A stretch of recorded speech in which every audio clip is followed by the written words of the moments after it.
welcome to Linlithgow Palace. We're Mary Queen of Scots, ladies in waiting. My name is Mary Seaton. My name is Mary Beaton. And my name is Mary Carmichael. We will be taking you around the palace today.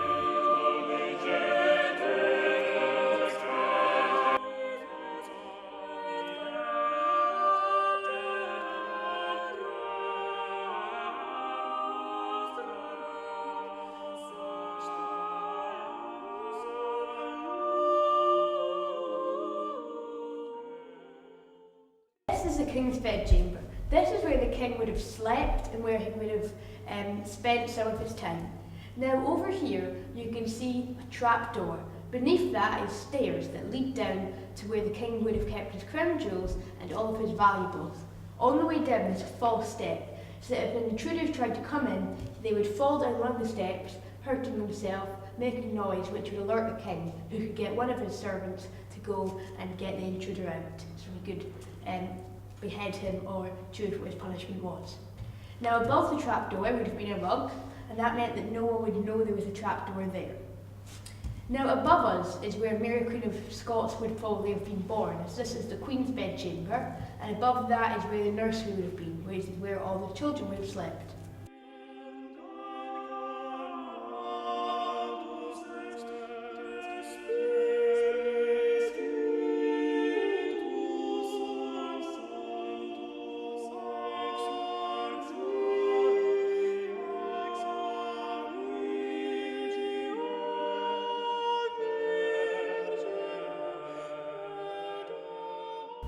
This is the presence chamber.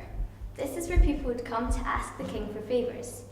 They might ask for a job, or to borrow a horse, or even for some bread. The king would sit on this square here on his throne, and everybody else would stand on one of these diamonds. They would go forwards, bow or curtsy, and ask for their favour. They would then have to go back to their diamond without breaking eye contact with the king, as this was very impolite. The king wanted to show off to people about how important he was. So in this room he showed off with this magnificent ladder window. It has 14 panes and it would have had the colours of the rainbow twice. And so when it was a sunny day, it would have shone through onto the floor, creating a rainbow. People would then come into the room and think that the king was so amazing that he had taken the rainbow, snapped it in half, and put it on his floor. They were very superstitious in these times, and they believed in witches. They thought that witches would fly down their chimneys disguised as bats. To stop this, they put angels and gargoyles on this fireplace to scare the witches away.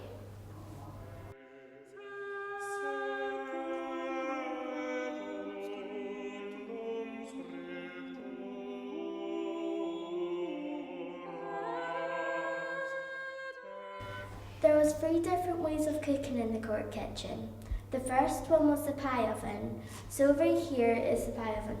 They could fit at least 300 pies in it at the same time. The second way was cauldrons, so they'd be able to cook stews and soups in it. And the last one was the spit, where they'd cook lots of big animals like pigs. And there'd be a little boy who would sit there turning the spit all day long, and you could tell who he was as half of his face would be bright red from turning the spit.